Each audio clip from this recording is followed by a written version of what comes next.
Alright, tier 6, and those, what was it, gold upgrades obviously are instant, but once the third tier upgrades, the cash upgrades that follow the gold upgrade for the most categories, except for engine. I did finish the fourth tier cash upgrade on that one, so now we just have one more upgrade.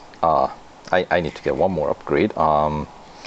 That's gonna be on brakes, so it's gonna be another gold upgrade, since that's at this point I only have gold upgrades left. So here we'll jump in with this speed record at Melbourne. As you can see, my current PR is 56.8, and in order to complete the series here and win the car, I need to bring it up to 57.4. So let's see. So this is my current stat. I got 4 on engine, and then the rest of them I have 3 across the board. Right, so the final upgrades on every single one of these categories is going to be gold upgrade. So it's just a matter of figuring out which one gives me the most for the least amount, right? Like what's the biggest PR boost for the least amount of resource spent. And I'll just jump right in and tell you the answer. It's the brakes. As you can see, 26 gold, and it brings the PR right up to 57.4. So 26 is the cheapest one. I'll compare here for just for the sake of comparison, show you what the other guys look like. Tires and wheels, that's usually relatively affordable, but that's going to be more than 26. As you can see, 32. So it does give you a little bit higher PR boost, but we don't need over 57.4. So, and suspension, yeah, another relatively affordable one.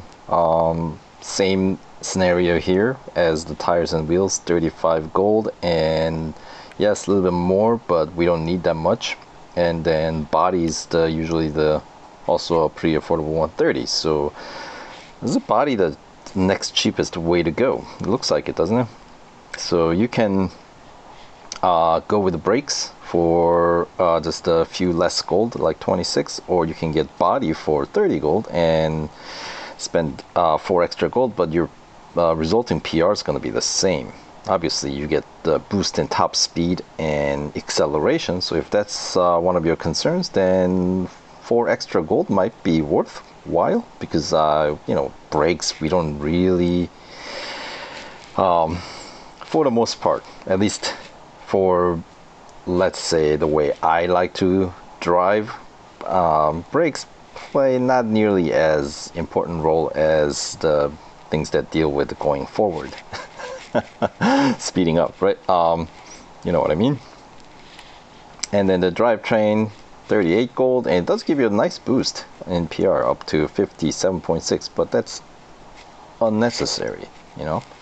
So, and engine, always the most expensive one, 60 gold. So that's why I say go with the brakes if you're concerned about the cost of these upgrades and just winning the car. So I am going with the brakes here, 26 gold. Now my PR is 57.4, which is what I'm gonna need to finish this, close out this series. So currently my top speed is 266, as you can see here. Let's see if what I need to hit in this speed record at Melbourne. 198.7 should be manageable. I don't think it'll be terribly complicated where I have to like slow it down or run multiple occasions here. Even with, as you can tell, the car is in red. I'm going to try to see if I can complete this series while the car is in red, so without servicing it once. So that would be since I cannot run zero upgrade run here, I'll try to do this one with the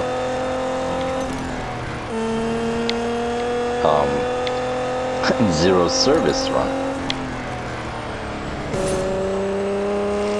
Right, this is, I think, one of the longest section of the straight, basically. So if you can hit it there, then you're good, as you just saw. And this section, this car might be able to get a pretty decent speed, because you probably don't need to slow down as much through this little chicane here because of the incredible grip this car's got.